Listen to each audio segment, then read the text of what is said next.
today we're going to present a topic called the habits of mind, which covers several topics. But today we're going to talk about listening with empathy and managing impulsivity.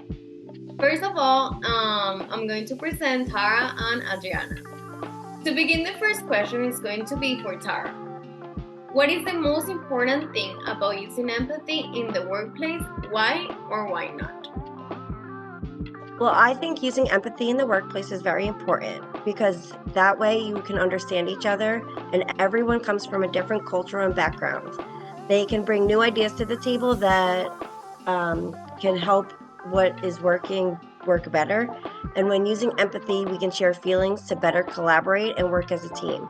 As a leader, it can help to better understand their employees' needs and be aware of their feelings during work. It can help with job performance because the more empathetic a leader is, the better results and harder working employees they will get. Empathy helps employees to better connect with each other. Using empathy can help someone to work to become a better listener and to help them have a different perception from others. Thank you for sharing. Now, Adriana, I'm going to ask a different question, but it's going to be about the same topic.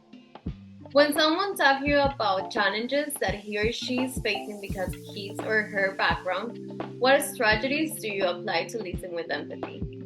Well, for me, when it pertains to somebody of a different cultural descent, the very first thing I'd like to implement is to put myself in their shoes. That way, I'm able to pay attention to what they're trying to express to me, and I also won't dismiss their feelings in the process. It's really important as well to keep any of your preconceived notions at a distance, so that way you can also respect their point of view. And in this way as well, the other person can trust you even more. Okay, now I'm going to ask the ladies to share a personal experience about a moment when you had to overcome a big hurdle because of your gender or race, and how do you overcome it? Tara, you go first. The one experience sticks out to me the most. One time I was at work and I was unloading heavy boxes with two of my male coworkers. One male coworker had stated that I shouldn't be lifting boxes because I won't be strong enough because I was a female.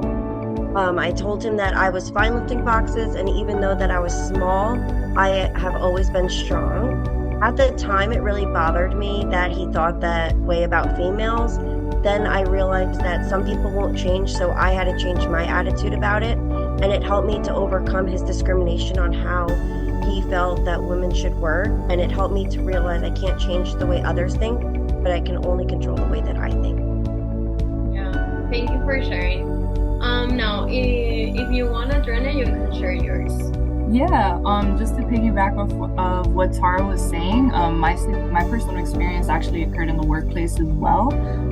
It was this reservation, a gentleman that he had come up to the host stand where I was at working, and he, I guess, was not feeling very well that day, and it was against my heritage, my Cuban heritage. I guess he thought that I was being a little too loud when I was announcing his name, and he proceeded to make a couple racist remarks about Cubans, saying that quote unquote Cubans are so effing loud, and he said a couple more things in Spanish, and in that moment I felt very horrified, and I found it really hard to manage my impulsivity because what I naturally wanted to do was fight back, but I had to take the time, consider my options, and think before I spoke. Because that way I wouldn't lose my power in the situation. Yeah. Well, thank you both for sharing your thought and experience, and see you on the next one. Thank you for having us. Thank you.